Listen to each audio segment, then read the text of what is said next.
अगर परमात्मा खोजना हो तो कहां खोजा जा सकेगा? अगर स्त्रियों में भी परमात्मा की झलक पानी हो तो वो कहां पाई जा सकेगी? कीर्ति में। और कीर्ति का स्त्री से क्या क्या संबंध है और कीर्ति क्या है? स्त्री को जब भी हम देखते हैं, खासकर आज के युग में जब भी स्त्री को हम देखते हैं तो स्त्री दिखाई नहीं पड़ती, सिर्फ वासना दिखाई पड़ती है। स्त्री को हम देखते ही एक वासना के विषय की तरह, एक ऑब्जेक्ट की तरह। स्त्री को हम देखते ही ऐसे हैं जैसे बस भोग्य है, उसका कोई अपना अर्थ, अपना कोई अस्तित्व नहीं। और स्त्री को भी निरंतर एक ही ख्याल बना रहता है, वो भोग्य होने का। उसका चलना, उसका उठना, उसका बैठना, उसके वस्त्र सब जैसे पुरुष की वासना को उद्दीपित करने के लिए चुने जाते हैं। चाहे स्त्री को इस बात की सचेतनता भी ना हो, इसका कॉन्शियसनेस भी ना हो कि वो जिन कपड़ों को पहनकर रास्ते पर निकली है वो धक्के खाने का आमंत्रण भी है। शायद धक्का खा के वो नाराज भी हो, शायद वो चीख पुकार भी मचाए, शायद रोष भी जाहिर करे, लेकिन उसे ख्याल ना आए कि उस धक्के में उसका भी उतना ही हाथ है जितना मारने वाले का है।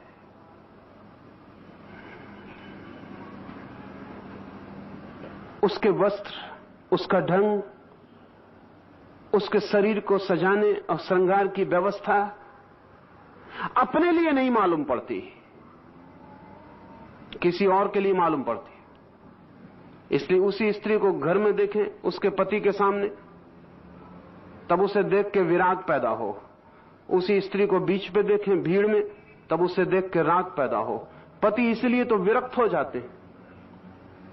स्त्रियां जिस रूप में उनको दिखाई पड़ती हैं, कम से कम उनकी स्त्रियां, पड़ोसियों की स्त्रियों में आकर्षण बना रहता है, लेकिन उनकी स्त्रियां जिस रूप में दिखाई पड़ती, क्योंकि स्त्री भी धीरे धीरे टेकन फॉर ग्रांटेड दोनों हो जाते हैं कि ठीक है। लेकिन जब स्त्री भीड़ में निकलती है तब उसकी सारी की सारी दृष्टि अपने को एक काम वासना का विषय मानकर चलती, और दूसरे पुरुष भी उसको यही मानकर चलते हैं। कीर्ति का अर्थ है जिस स्त्री में ऐसी दृष्टि ना हो। ऑनर जिसको अंग्रेजी में कहते हैं, इज्जत जिसे उर्दू में कहते हैं। कीर्ति का अर्थ है ऐसी स्त्री जो अपने को वासना का विषय मानकर नहीं जीती, जिसके व्यक्तित्व से वासना की झंकार नहीं निकलती। तब स्त्री को एक अनूठा सौंदर्य उपलब्ध होता है, और वो सौंदर्य उसकी कीर्ति है, उसका यश है। आज वैसी स्त्री को खोजना बहुत मुश्किल पड़ेगा, बहुत मुश्किल पड़ेगा। कीर्ति एक आंतरिक गुण है, एक भीतरी सौंदर्य है। उस सौंदर्य का नाम कीर्ति है जिसे देखकर वासना शांत हो, उभरे नहीं। ये थोड़ा कठिन मामला है, ये थोड़ा कठिन मामला है। लेकिन एक बात हम समझ सकते हैं कि अगर स्त्री वासना को उभार सकती है तो शांत क्यों नहीं कर सकती? जो भी उभारक बन सकता है वो शांत करने वाला शामक भी बन सकता है। अगर स्त्री अपने ढंगों से वासना को उत्तेजित करती है, प्रज्वलित करती है, तो अपने ढंगों से उसे शांत भी कर दे सकती है। वो जो शांत करने वाला सौंदर्य है कि दूसरा व्यक्ति वासना तुर होकर भी आ रहा हो, विक्षिप्त होकर भी आ रहा हो, तो स्त्री की आंखों से उस सौंदर्य का जो दर्शन है, उसके व्यक्तित्व से उसकी जो छाया और झलक है, जो उसकी वासना पर पानी डाल दे और आग बुझ जाए, उसका नाम कीर्ति है। लेकिन हम जो कीर्ति से मतलब लेते हैं, कहते हैं फलां स्त्री की इज्जत चली गई, उसमें सब लोग यही सोचते हैं कि इज्जत लेने वाला ही जिम्मेवार होगा। 50% तो होगा ही, लेकिन सिर्फ 50% ही होगा। उसमें इज्जत खोने की तैयारी भी है। और सच तो यह है कि जिस स्त्री की इज्जत को खोने के लिए कोई उत्सुक नहीं है, वो बड़ी बेचैन हो जाती, वो परेशान हो जाती, उसको लगेगा कि वो है ही नहीं, उसका कोई अस्तित्व ही नहीं। ये बड़े मजे की बात है, आदमी का माइंड इस तरह डबल बाइंड है, दोहरा बंधा हुआ है। हम खींचते भी हैं और हटाते भी हैं, हम पुकारते भी हैं और दुत्कारते भी हैं। एक तरफ हम चाहते हैं लोग आकर्षित भी हों, और दूसरी तरफ हम चाहते हैं कि लोग हमें वासना का बिंदु भी ना माने। अभी अमेरिका में स्त्रियों के नए आंदोलन हैं, लिब मूवमेंट्स हैं, जिनमें स्त्रियां कोशिश कर रही हैं कि हमें वासना की वस्तु ना समझा जाए। उनकी ये आंदोलन भी चलेगा कि उन्हें वासना की वस्तु ना समझा जाए, और उनका व्यक्तित्व और उनके रहने का ढंग और जीवन सब वासना की वस्तु ही बनने की चेष्टा होगी। कीर्ति स्त्री के भीतर उस गुणवत्ता का नाम है जहां वासना पर पानी गिर जाता है। कीर्ति का अर्थ हुआ कि जिस स्त्री के पास बैठकर आपकी वासना तिरोहित हो जाए। इसलिए हमने मां को इतना मूल्य दिया, कीर्ति के कारण मां को हमने इतना मूल्य दिया, मातृत्व को इतना मूल्य दिया। पुराने ऋषियों ने आशीर्वाद दिए हैं, बड़े अजीब आशीर्वाद। नववधू को आशीर्वाद दिया है, पुराने ऋषियों के उल्लेख हैं कि आशीर्वाद दिए हैं कि 10 तेरे पुत्र हों और अंत में तेरा पति तेरा 11वां पुत्र हो जाए। और जब तक पति भी तेरा पुत्र न हो जाए तब तक तू जानना कि तूने स्त्री की परम गरिमा उपलब्ध नहीं की। पति पुत्र हो जाए। अदालतों में ऐसे मुकदमे हैं जहां पुत्र पति हो गया है। हर वर्ष दुनिया की अदालतों में ऐसे सैकड़ों मुकदमे होते हैं। ये जो पति भी पुत्र हो जाए,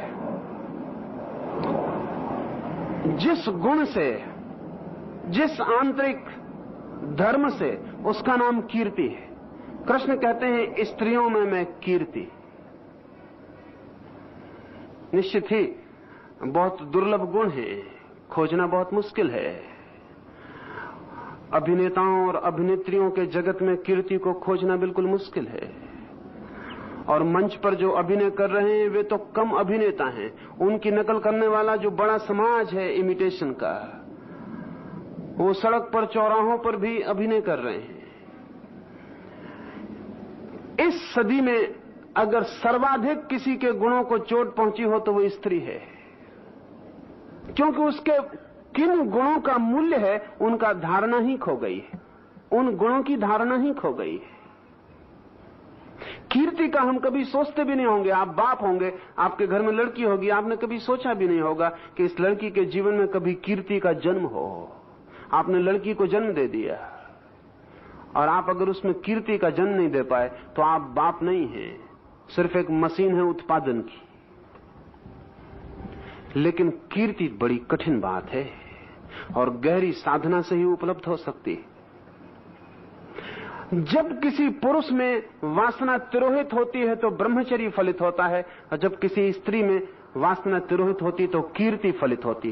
कीर्ति काउंटर पार्ट है। स्त्री में कीर्ति का फल लगता है, फूल लगता है, जैसे पुरुष में ब्रह्मचर्य का फूल लगता है। स्त्री में ठीक पुरुष जैसा ब्रह्मचर्य फलित नहीं हो सकता। कारण है उसके, अगर पुरुष ब्रह्मचर्य को उपलब्ध हो तो उसकी सारी वीर्य ऊर्जा आत्मसात होने लगती है। लेकिन स्त्री की जो काम ऊर्जा है वो अनिवार्य रूप से उसके मासिक धर्म में स्खलित होती रहेगी, वो यंत्रवत है। इसलिए स्त्री की काम ऊर्जा उस तरह से अंतस में तिरोहित नहीं हो सकती जैसे पुरुष की काम ऊर्जा तिरोहित हो सकती है। पुरुष की काम ऊर्जा जब अंतस में तिरोहित हो जाती तो तेज पैदा होता है, वही तेज ब्रह्मचर्य है। स्त्री की व्यवस्था अन्यथा है, शरीर की बायोलॉजिकली उसकी शरीर की व्यवस्था अलग है।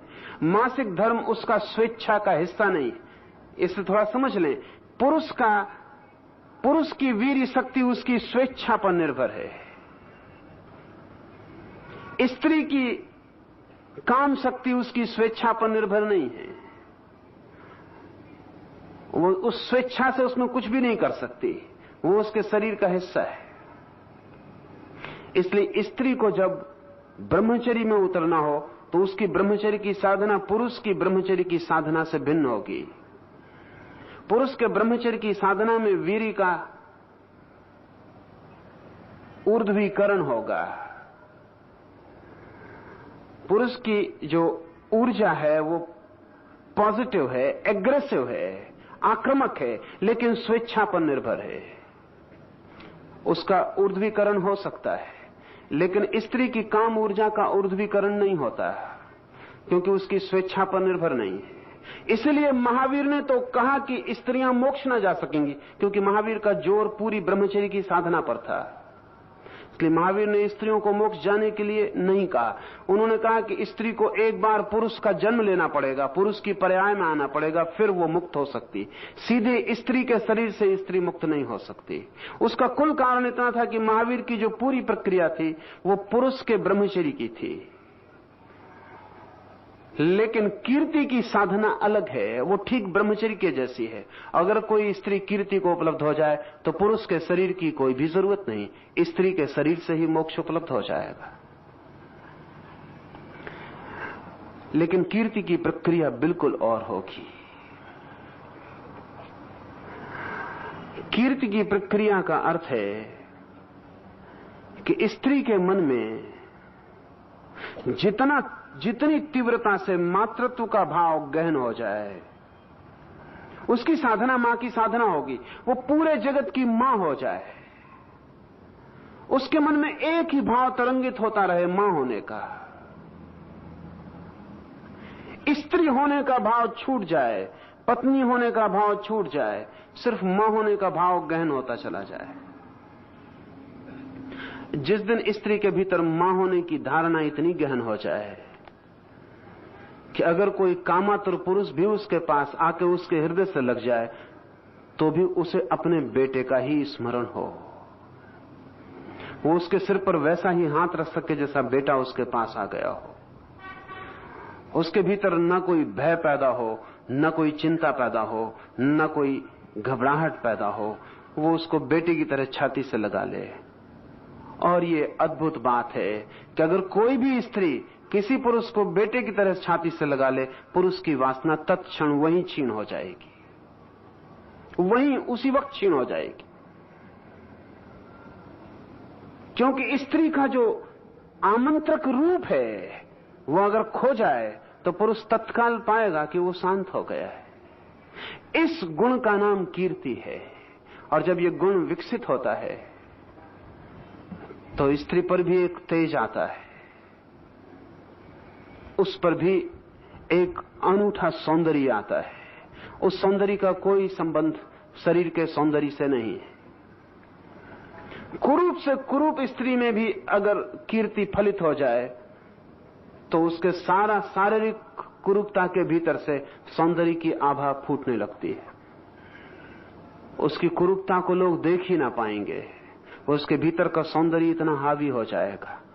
और सुंदरतम स्त्री को भी अगर कीर्ति ना हो तो उसकी सुंदरता ऊपर चमड़ी पर होती और थोड़ी देर में भीतर की कुरूपता दिखाई पड़नी शुरू हो जाती। इसलिए आज अगर पश्चिम में स्त्री पुरुष के बीच के सारे संबंध टूट गए हैं, दिन 2 दिन से ज्यादा नहीं टिक सकते, महीने 2 महीने टिक जाएं तो काफी लंबे हैं, साल 2 साल टिक जाएं तो मानना चाहिए कि महान घटना है।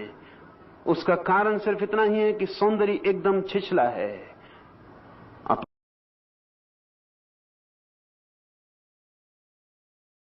पश्चिम में आज सुंदरतम स्त्रियां हैं, संभवतः पृथ्वी पर सर्वाधिक सुंदर स्त्रियां हैं, लेकिन सौंदर्य छिछला है, स्किन डीप। जितनी चमड़ी की गहराई है उतनी सौंदर्य की गहराई है। और जैसे ही कोई व्यक्ति करीब आता है, थोड़ी दिन में ही चमड़ी के सौंदर्य के पार जो विराट कुरूपता छिपी है वो दिखाई पड़नी शुरू हो जाती। वही सारे संबंधों को छीन कर जाती और तोड़ जाती। कृष्ण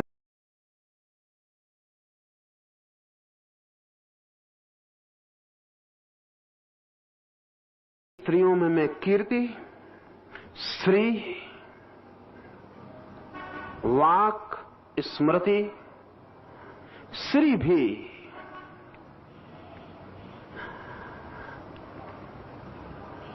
स्त्रीण गुण है। जैसे कीर्ति एक साधना है। और जब कीर्ति फलित होती है, और जब कीर्ति में फूल लगते हैं, और जब कीर्ति घनी होती है, और जब कीर्ति केवल मात्रत्व नहीं रह जाती, बल्कि जब स्त्री को यह बोध भी मिट जाता है कि मैं स्त्री हूं, क्योंकि मां का बोध भी स्त्री का ही बोध है, और कितना ही ऊंचा हो, मां होकर भी स्त्री तो बनी ही रहती है। लेकिन जब कभी ऐसी घटना घटती है कीर्ति के आगे के कदम पर, जबकि स्त्री को यह बोध भी नहीं रह जाता कि वो स्त्री है, तब उसमें स्त्री का फूल खिलता है, तब उसमें एक सौंदर्य आता है। उस सौंदर्य को हम अपार्थिव कह सकते हैं। वो कभी किसी मीरा में दिखाई पड़ता है, कभी किसी मरियम में वो दिखाई पड़ता है। बहुत मुश्किल से श्री कृष्ण कहते हैं, स्त्रियों में श्री मैं हूं। लेकिन जब कभी वो फूल खिलता है, मुश्किल से खिलता है, लेकिन जब कभी भी वो फूल खिलता है, तो स्त्री नहीं होती। पुरुष के प्रति पुरुष होने का जो ख्याल है वो भी खो जाता है। और जिन मुल्कों ने इस स्त्री को उपलब्ध करने की क्षमता पाली थी, उन मुल्कों ने अपने ईश्वर की धारणा स्त्री के रूप में की, मां के रूप में की। जिन मुल्कों में स्त्रियों की साधना इस जगह तक पहुंची कि इस आंतरिक आत्मिक स्त्री को उपलब्ध हो गई, उन मुल्कों ने अपने परमात्मा की जो धारणा है वो पुरुष के रूप में नहीं की। इसे हम समझें थोड़ा। जर्मनी अपने मुल्क को फादरलैंड कहता है, पितृभूमि। हम अपने मुल्क को मातृभूमि कहते हैं, मदरलैंड कहते हैं। जर्मनी ने कभी भी स्त्री जैसी घटना नहीं देखी। उसने पुरुषों का बड़ा विकास देखा है।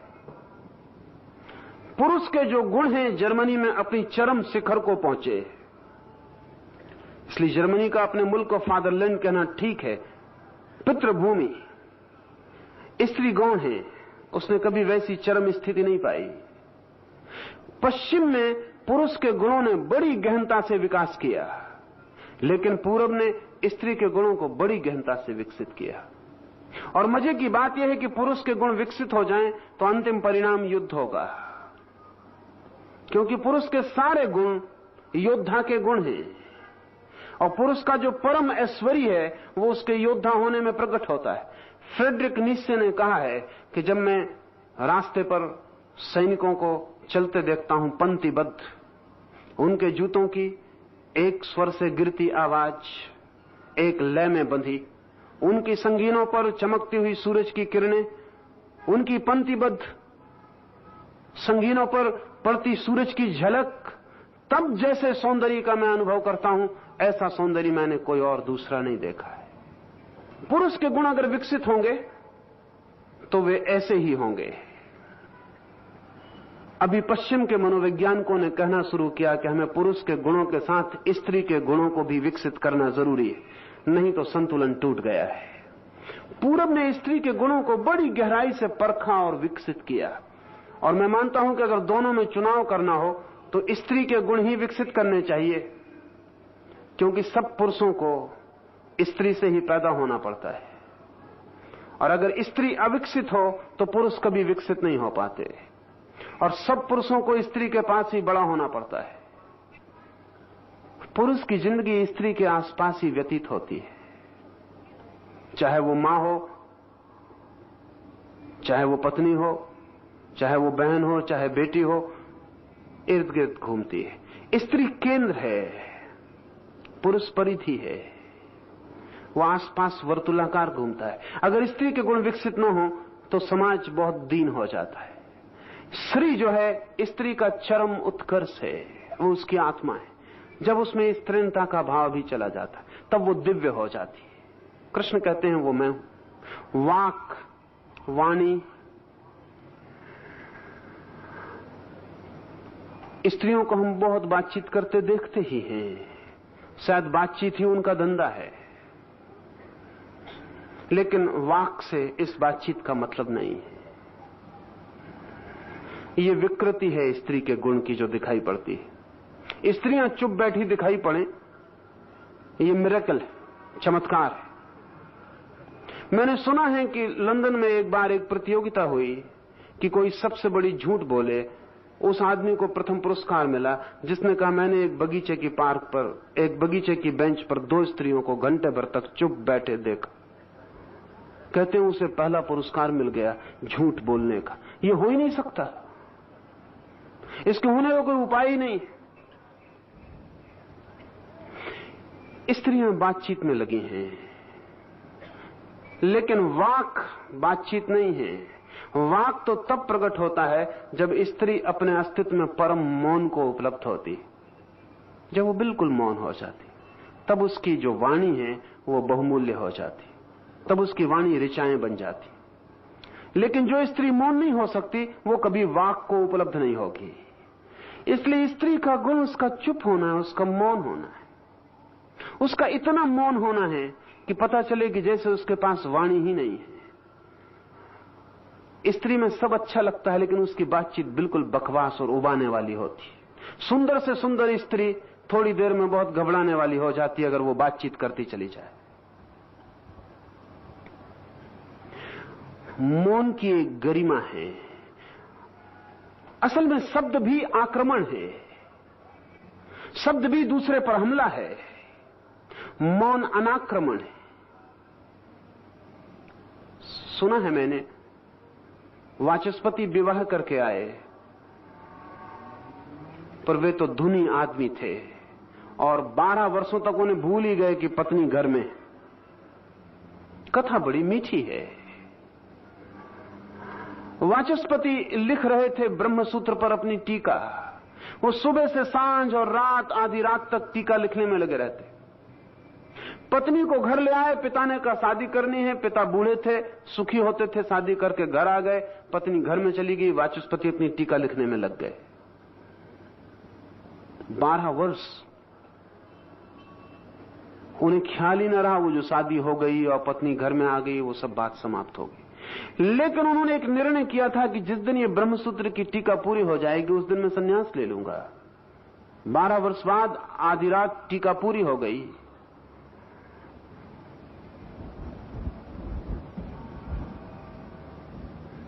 अचानक वाचस्पति की आंखें पहली दफा टीका को छोड़ के इधर उधर गईं। देखा कि एक सुंदर सा हाथ पीछे से आके दिए की ज्योति को ऊंचा कर रहा है। सोने की चूड़ियां हैं हाथ पर। लौटकर उन्होंने देखा और कहा कोई स्त्री इस आधी रात में मेरे पीछे। पूछा तू कौन है? स्त्री ने कहा कि धन्य मेरे भाग कि आपने पूछा। 12 वर्ष पहले मुझे आप विवाह करके ले आए थे, तब से मैं प्रतीक्षा कर रही हूं कि कभी आप जरूर पूछेंगे कि तू कौन है। पर इतनी देर तू कहां थी? उसने कहा कि मैं रोज आती थी, जब दिए की लौ कम होती, जब बढ़ा जाती थी, दिया सांझ जला जाती थी, सुबह हटा लेती थी। आपके काम में बाधा न पड़े इसलिए आपके सामने कभी नहीं आई। आपके काम में रंच मात्र बाधा न पड़े इसलिए कभी मैंने कोशिश नहीं की कि बताऊं मैं भी हूं। मैं थी और आप अपने काम में थे। वाचस्पति की आंखों में आंसू आ गए। उन्होंने कहा अब तो बहुत देर हो गई, क्योंकि मैंने तो निर्णय किया है कि जिस दिन टीका जिस क्षण पूरी हो जाएगी उसी क्षण घर छोड़कर सन्यासी हो जाऊंगा। अब मैं तेरे लिए क्या कर सकता हूं? तूने 12 वर्ष प्रतीक्षा की और आज की रात मेरे जाने का वक्त है। मैं उठ के बस घर के बाहर होने को। अब मैं तेरे लिए क्या कर सकता हूं? वाचस्पति की आंख में आंसू। उनकी स्त्री का नाम भामती था, इसलिए उन्होंने अपनी ब्रह्मसूत्र की टीका का नाम भामती रखा। भामती से कोई संबंध नहीं है, उनकी ब्रह्मसूत्र की टीका का नाम भामती से कोई लेना देना नहीं, लेकिन अपनी टीका का नाम उन्होंने भामती रखा। बड़ी अद्भुत टीका है। वाचस्पति अद्भुत आदमी थे। कहा कि बस तेरी स्मृति में भामती इसका नाम रख देता हूं और घर से चला जाता हूं। लेकिन तू दुखी होगी। उनकी पत्नी ने कहा, दुखी नहीं, मुझसे ज्यादा धन्यभागी और कोई भी नहीं।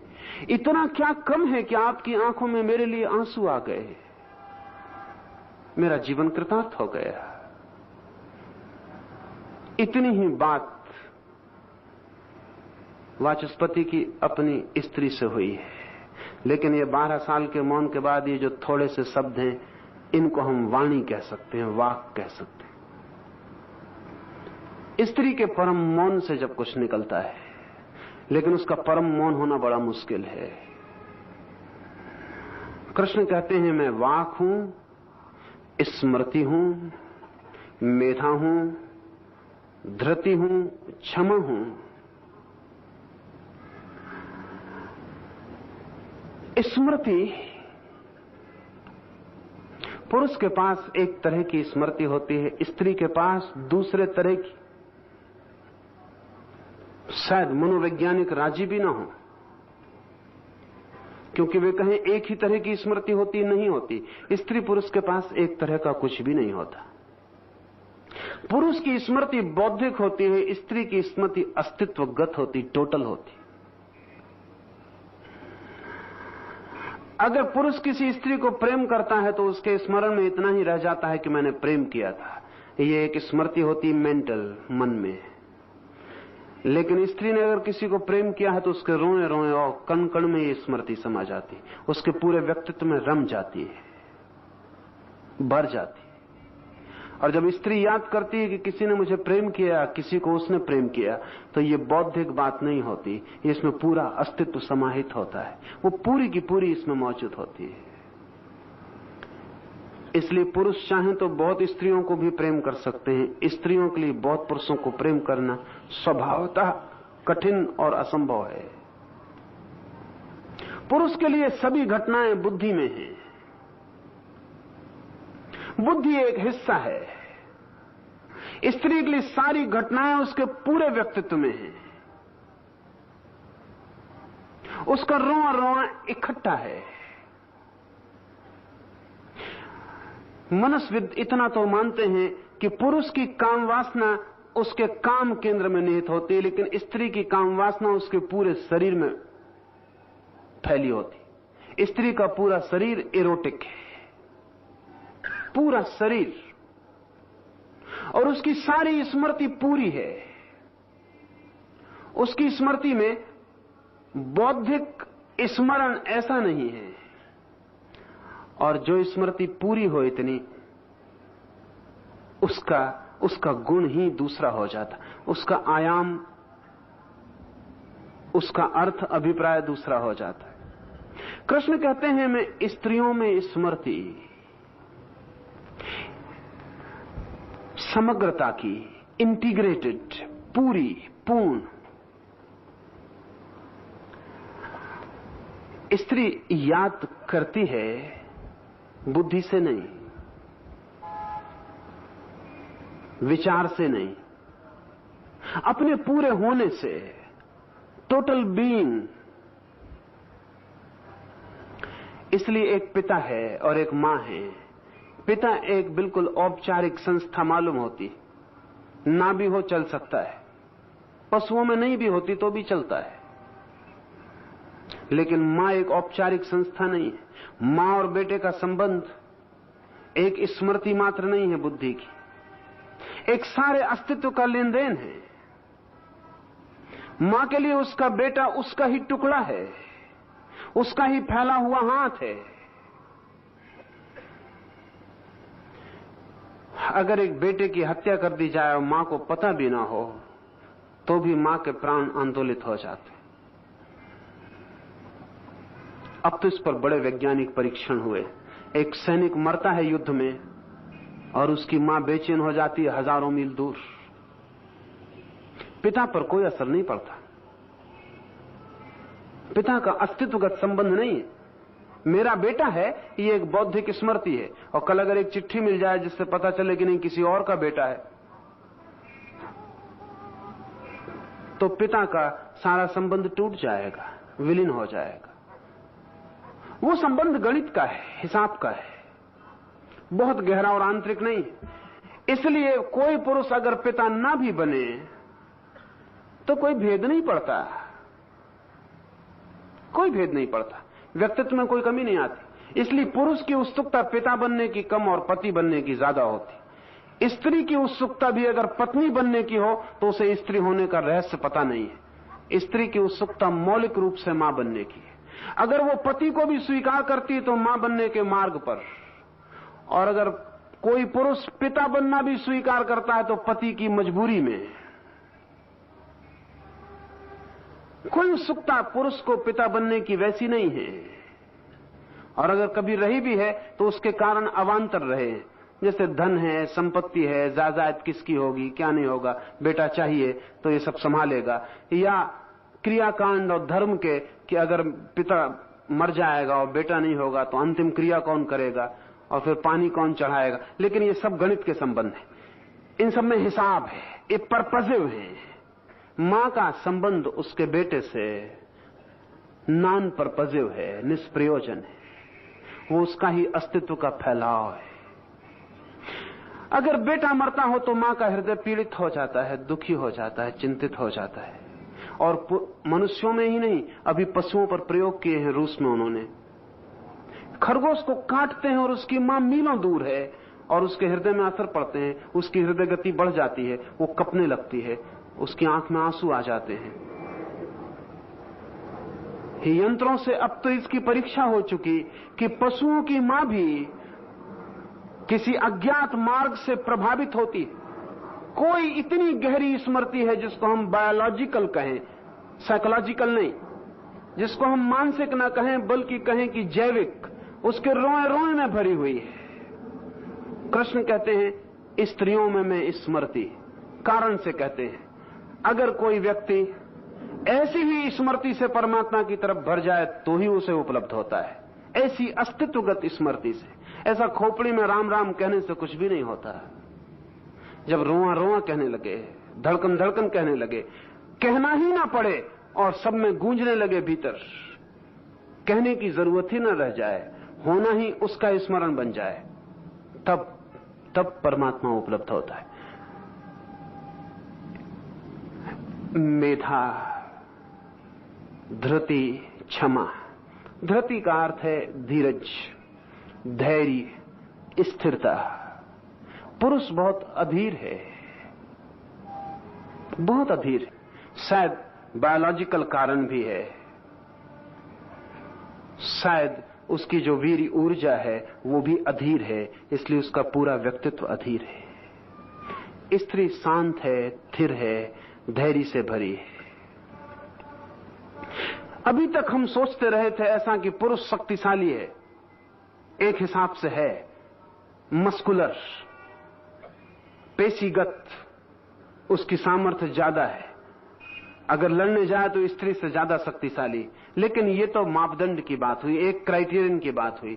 किसी और हिसाब से स्त्री पुरुष से ज्यादा शक्तिशाली है। जहां तक स्थिरता का सवाल है, जहां तक सहने का सवाल है, सहनशीलता का सवाल है, धैर्य का सवाल है, आपको पता नहीं होगा,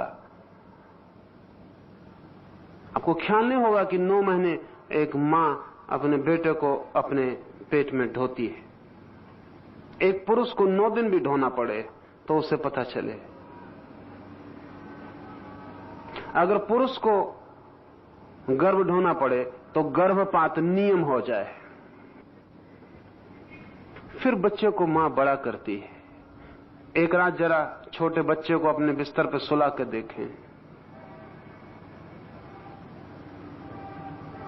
तब आपको पता चलेगा कि वो आपको पागल कर देगा। सुना है मैंने, मुल्ला नसरुद्दीन अपने बेटे को लेके एक बच्चों को घुमाने की गाड़ी में निकला है। बच्चा रो रहा है और नसरुद्दीन बार बार कहता है, नसरुद्दीन शांत हो जा, नसरुद्दीन शांत हो जा, नसरुद्दीन शांत हो जा। एक बूढ़ी औरत नसरुद्दीन की तकलीफ देखती है, सोचती है कि उसका बेटा जिसका नाम नसरुद्दीन होगा रो रहा है इसलिए उसको शांत कर रहा है। वो बूढ़ी आके कहती है कि बेटा तो बड़ा प्यारा है, इसका नाम नसरुद्दीन है। नसरुद्दीन का इसका नाम नहीं है नसरुद्दीन, नसरुद्दीन मेरा नाम है और मैं अपने से कह रहा हूं शांत हो जा, शांत हो जा। मन तो इसकी गर्दन दबाने का हो रहा है। नसरुद्दीन शांत हो जा, ये मेरी खोपड़ी खाया जा रहा है। स्त्री का धैर्य एक अर्थ में अनंत है, उसकी सहने की क्षमता भी बहुत है। आप जिस तकलीफ में टिक न सकेंगे उसमें स्त्री टिकती है। इसलिए आपको पता है कि स्त्रियों की उम्र पुरुषों से 5 साल ज्यादा है औसत उम्र। स्त्रियां कम बीमार पड़ती हैं पुरुषों की बजाय, और अगर बीमार भी पड़ती हैं तो उसका कारण शारीरिक कम और मानसिक ज्यादा होता है। स्त्रियों को बीमारी को रेसिस्ट करने की क्षमता मेडिकली सिद्ध हो गई कि बहुत ज्यादा है। स्त्रियां कई बीमारियों को बिना तकलीफ के पार हो जाती हैं, बीमारियां प्रवेश नहीं कर सकती। पुरुष बहुत जल्दी से बीमार हो जाता है, उसकी मस्कुलर ताकत ज्यादा है, लेकिन मस्कुलर ताकत का तो वक्त भी गया। इसलिए आने वाली दुनिया में स्त्री रोज ताकतवर होती जाएगी 100 साल के भीतर, क्योंकि मस्कुलर ताकत का वक्त गया। ना तो अब शेर से लड़ने जाना पड़ता है, ना लकड़ी काटने जाना पड़ता है, वो सब काम तो मशीन करने लगी। पुरुष के जितने काम थे मशीन करने लगी, और स्त्री का कोई भी काम अभी तक मशीन करने में समर्थ नहीं है। आने वाले 100 साल में स्त्री आपके ऊपर उठती जाएगी, उसकी ताकत बड़ी होती जाएगी, होती ही जाएगी, क्योंकि आपका काम तो आप एक अर्थ में अब बेकार है। अगर ऑटोमेटिक पूरा जगत हो जाता है 100 वर्षों में तो पुरुष बेकार है, उसके बिना काम चल सकेगा। स्त्री बेकार अभी नहीं हो सकती, उसके कुछ और ही गुण हैं जो अनिवार्य है। कृष्ण कहते हैं धृति में हूं, क्षमा में हूं।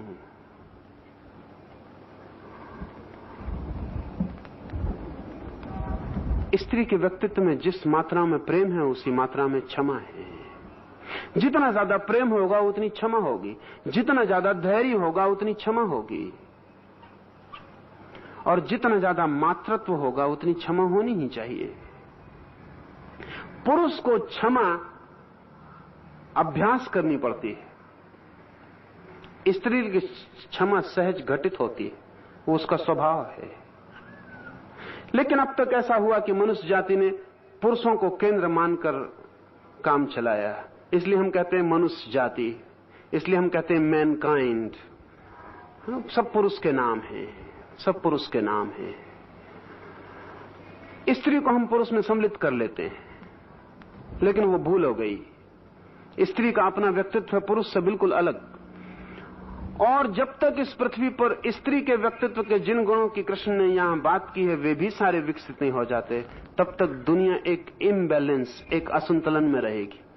पुरुष का पल्ला बहुत भारी होकर नीचे बैठ गया है और स्त्री के गुण विकसित नहीं हो पाए।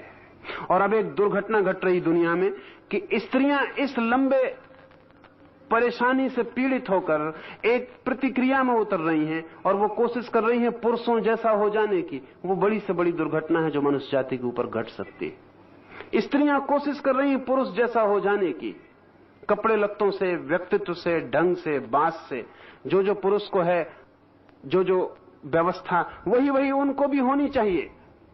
भूल है उसमें, क्योंकि स्त्री का व्यक्तित्व बुनियादी रूप से अलग है।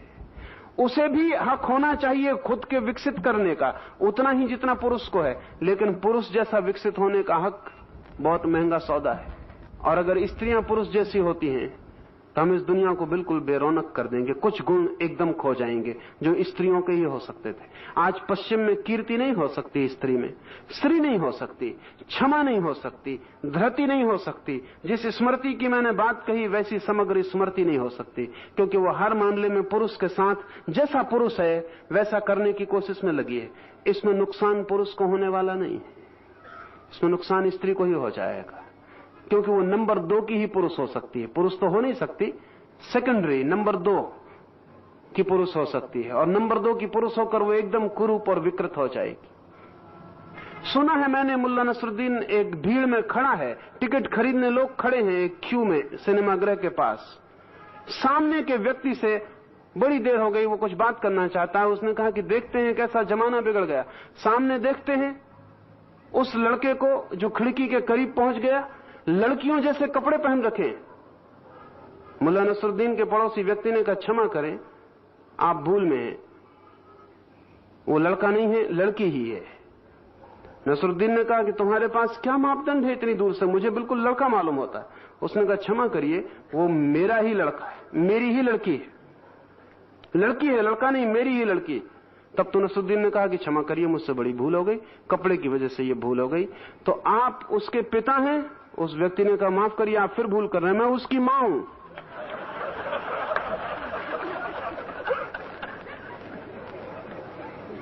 स्त्रियां कपड़े पुरुषों जैसा पहने, चलें पुरुषों जैसा, उठें पुरुषों जैसा, पुरुष का व्यवसाय करें, पुरुष के ढंग से जिएं। पुरुष सिगरेट पिए तो वे सिगरेट पिए, पुरुष गालियां बके तो वे गालियां बके। अमेरिका में स्त्रियां उन अपशब्दों का प्रयोग कर रही हैं जिनका कभी भी स्त्रियों ने नहीं किया था। लेकिन अगर पुरुष के बराबर समानता चाहिए तो करना ही पड़ेगा। जो पुरुष कर रहा है वही करना पड़ेगा। तब स्त्रियां, जो पुरुषों के अत्याचार से भी नहीं मिटा था, वो उनकी नासमझी से बिल्कुल मिट जाएगा। स्त्रियों के गुण अलग हैं, इसलिए कृष्ण ने उचित ही किया कि स्त्रियों के गुण अलग से गिनाए और कहा कि अगर मुझे तुझे स्त्रियों में खोजना हो तो तू कीर्ति में, श्री में, वाक में, स्मृति में, मेधा में, धृति में और क्षमा में मुझे देख लेना। अर्जुन ने पूछा है कि किन भावों में मैं आपको देखूं, कहां आपको खोजूं, कहां आपके दर्शन होंगे। तो स्त्रियों में अगर देखना हो तो इनमें खोज लेना।